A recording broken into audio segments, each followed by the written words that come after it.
On May 18, 2024, the Royal Australian Navy officially decommissioned Anzac-class, FFH 150, marking the end of nearly 3 decades of distinguished service. As the lead ship of the Anzac-class frigates, Anzac-class's retirement signifies a pivotal moment in Australia's naval restructuring and presents potential strategic opportunities for allied nations, notably the Philippines. Commissioned on May 18, 1996, Anzac-class was the third Royal Australian Navy vessel to bear the name, honoring the Australian and New Zealand Army Corps. Over 28 years, the frigate participated in numerous operations, including deployments to the Persian Gulf and support missions in East Timor and Iraq.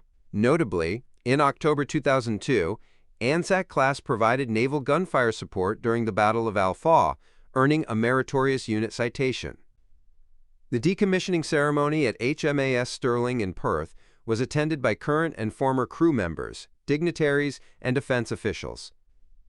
Vice Admiral Mark Hammond, Chief of Navy, lauded the ship's contributions, stating, quote, "Anzac-class's motto is, 'United we stand,' and I am very proud to say that the personnel and vet Royal Australian Navies who have served on board have stood united to protect Australia's maritime interests within the region." Throughout its service, Anzac-class underwent significant upgrades to enhance its combat capabilities.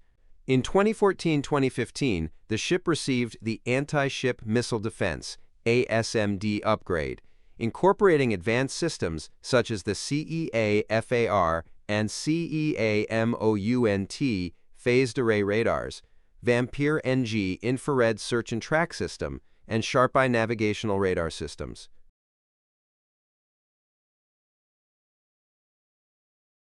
Powered by a combined diesel or gas propulsion system, Anzac-class could reach speeds up to 27 knots and had a Royal Australian navigation of approximately 6,000 nautical miles at 18 knots.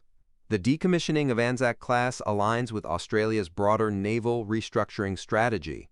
In February 2024, the Australian government announced plans to replace the aging Anzac-class frigates with 11 new general-purpose warships capable of land and maritime strike, air defense, and maritime security operations. This decision led to the cancellation of the planned upgrades for the remaining Anzac-class vessels. Additionally, the acquisition of the UK Type 26 derived Hunter-class frigates was reduced from 9 to 6 hulls, with the first vessels expected to enter service no earlier than 2031. The retirement of Anzac-class presents a potential opportunity for the Philippine Navy to enhance its maritime capabilities. Given the PN's ongoing modernization efforts and the strategic importance of the Indo-Pacific region, acquiring decommissioned Anzac-class frigates could bolster the Philippines' naval defense. In 2023, Anzac-class participated in Exercise Lumbus, a bilateral maritime exercise with the Philippine Navy, emphasizing the long-standing defense cooperation between the two nations. Such joint exercises underscore the interoperability of the two navies and the potential ease of integrating Anzac-class vessels into the PN fleet. Moreover, the Anzac-class frigates' advanced systems and capabilities surpass those of several existing PN vessels, including the BRP Jose Rizal-class frigates. Acquiring these ships could provide the PN with enhanced anti-submarine, anti-air, and surface warfare capabilities. While the acquisition of decommissioned Anzac-class frigates offers numerous advantages, several considerations must be addressed.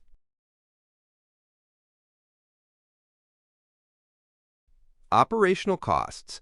Maintaining and operating advanced frigates requires substantial financial resources, including crew training, maintenance, and logistics support. Technology Royal Australian Navy's fur.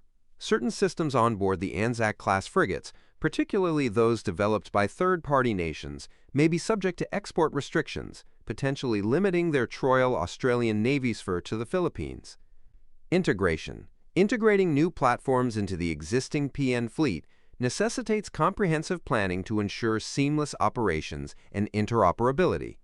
The decommissioning of Anzac-class marks the end of an era for the Royal Australian Navy and opens avenues for strategic partnerships in the Indo-Pacific region. For the Philippine Navy, the potential acquisition of Anzac-class frigates represents an opportunity to enhance maritime defense capabilities amid evolving regional security dynamics. As both nations continue to strengthen their defense cooperation, Such initiatives could contribute to a more secure and stable Indo-Pacific landscape. With Anzac-class FFH 150 now officially decommissioned, strategic analysts and defense observers across Southeast Asia are increasingly viewing this development not just as the retirement of a warship, but as an opening for the Philippines to gain a high-capability frigate at a fraction of the cost of a new-build vessel. The Philippines has faced growing maritime threats in the West Philippine Sea, where China continues to assert aggressive territorial claims. The Philippine Navy, though modernizing, still lacks sufficient high-end warships that can match the presence and capabilities of regional powers. Australia and the Philippines have enjoyed increasing defense ties over the past decade.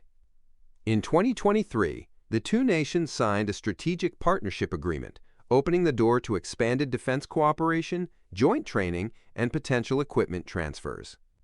The gifting or subsidized sale of Anzac-class to the Philippines would align with Australia's Indo-Pacific strategy, which emphasizes building the capacity of regional allies to preserve a free and open maritime order. It would also mirror Australia's previous defense grants, such as patrol boats gifted to Pacific Island nations under the Pacific Maritime Security Program. If structured as a grant or low-cost transfer, the Anzac acquisition could become a landmark example of soft power diplomacy through capability sharing.